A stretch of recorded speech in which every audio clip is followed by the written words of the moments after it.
bad trip mga karancho.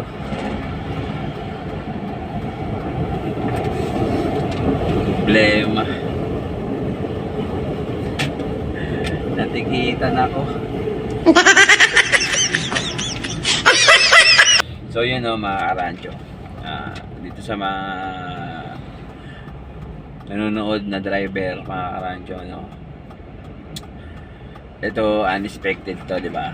Although hindi naman unexpected talaga na iniisip mo eh. Yung alam mong bawal din eh. Bawal din yung ito, kaya ako natikitan kasi bawal ang parking, no? Illegal parking to dito sa Along Top, dito sa may PGH, no? So yun lang, shinare ko lang yung kasi puno na yung parking dun sa PGH eh.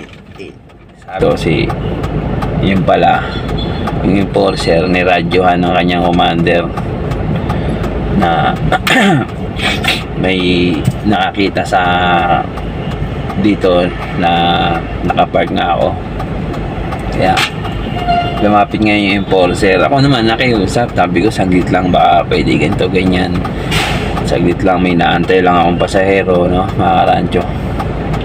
Yun, sabi niya pasensya na daw, ganyan na naitawag na daw ng commander niya sa kanya, so hindi natin pwedeng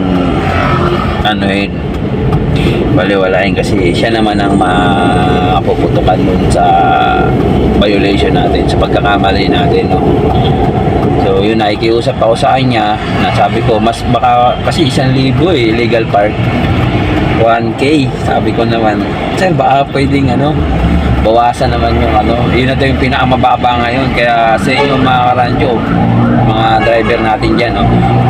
Ingat sa mga nakalagay na illegal parking, illegal park, kasi yun pinakamababa na nila ngayon, no? 1K, mabigat eh, kung lalo na tayong nangungumpanya eh, alas minimum lang tayo, wala pa 1,000.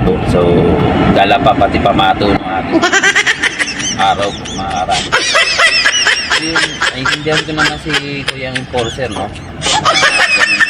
Kanyang kalagayan din, no? Kahit sabihin mong nakikiusap tayo, eh pag sila naman yung nakiusap talaga sa atin na hindi talaga pwede, na hindi ako pwedeng tikitan kasi nga nakita na ng nakakataas sa kanya.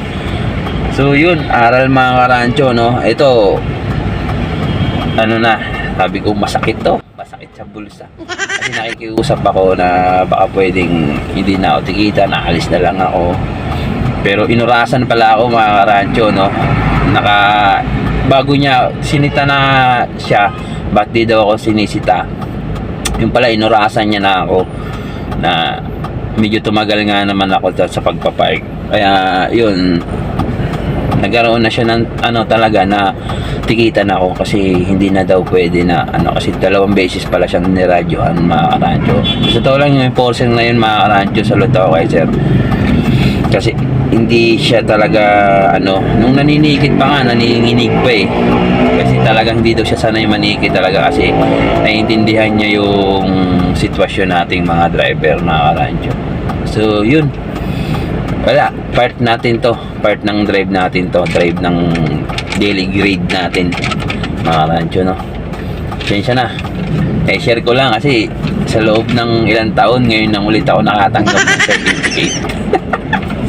So yun, tubusin na lang mga karancho. Maraming salamat.